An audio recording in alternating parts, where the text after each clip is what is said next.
নমস্কার। ভোট মোটামুটি শান্তিপূর্ণভাবেই শেষ হলো এই দ্বিতীয় দফায়। কিছু কিছু জায়গায় তো গন্ডগোল হয়েছে, ছুটছাট, এ তো মানতেই হবে।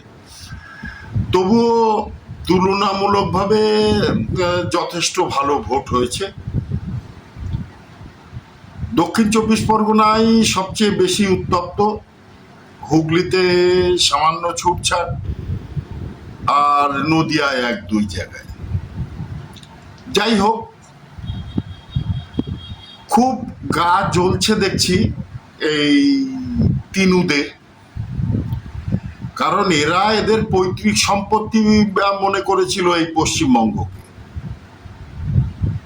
পৈতৃকও না, পৈতৃক স্কয়ার, পৈতৃকে তো পৈতৃক, কিন্তু বাস্তবে তো সেটা হয় না।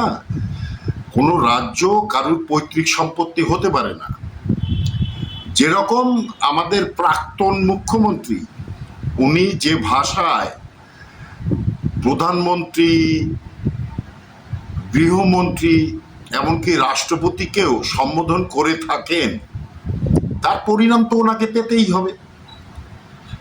আজকে উনি বলছেন পুলিশ আমার কথা শুনছে না, পুলিশ তোমার কেনা গোলাম।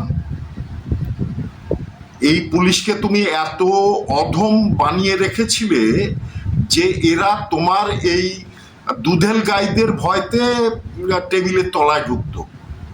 আজকে তারা নিজের স্বাভিমানে ঘুরে দাঁড়াচ্ছে, গায়ে খুব জ্বালা উঠছে। তোমার ভাইপো খুব বড় বড় লেকচার দিচ্ছে 4 তারিখের পরে নাকি টিকতে পারবে না, 4 তারিখের পরে তোমরাই ভারতে থাকবে। তো তোমাদের সম্পর্কে যতগুলো কেস রয়েছে, তোমাদের তো অধিকাংশ নেতারাই হচ্ছে জামিনে মুক্ত।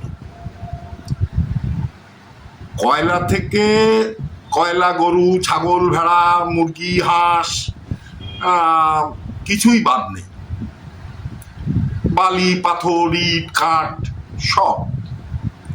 সবই চুরি করেছে।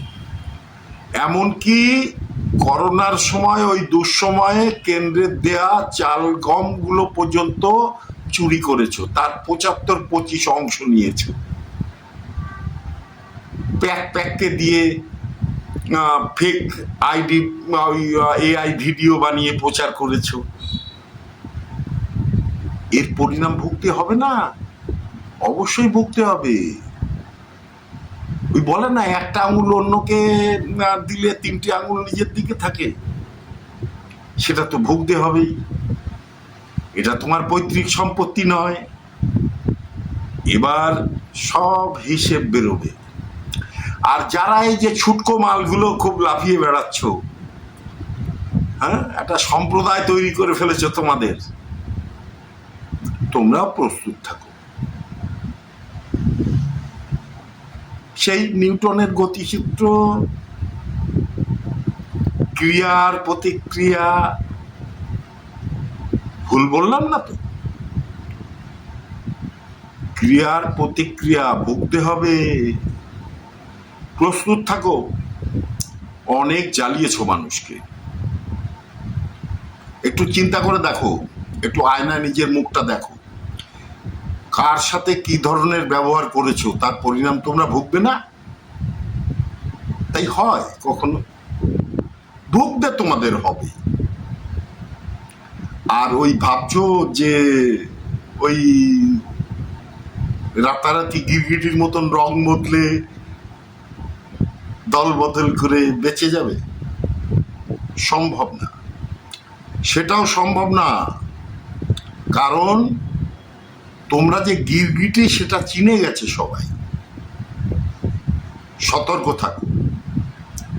যাক, সাধারণ মানুষের কাছে অনুরোধ, আপনাদের সহযোগিতাতেই এই শান্তিপূর্ণ ভোটটা সম্ভব হয়েছে। আপনাদের প্রত্যেকের সুস্থতা,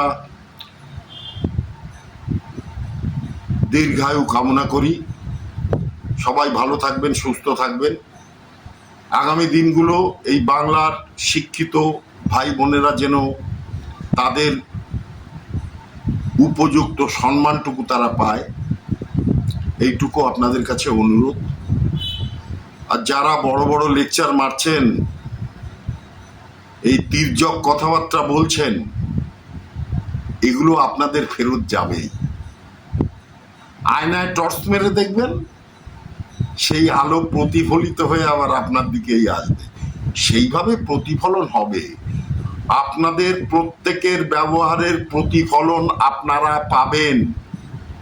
এটা ধর্ম বলে।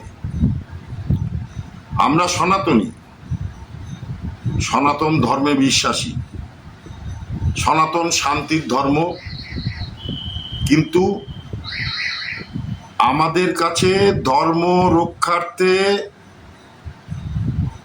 ওই শাস্ত্র যেরকম প্রয়োজন, তেমন অস্ত্রের ব্যবহারও আমরা জানি। শাস্ত্র এবং অস্ত্র এ দুটোর খুব ঘনিষ্ঠ সম্পর্ক।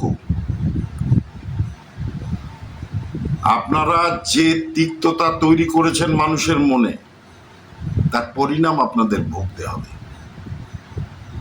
দেখবেন। যাক, সবাই ভালো থাকবেন, সুস্থ থাকবেন। নমস্কার। ভারত মাতা কি জয়।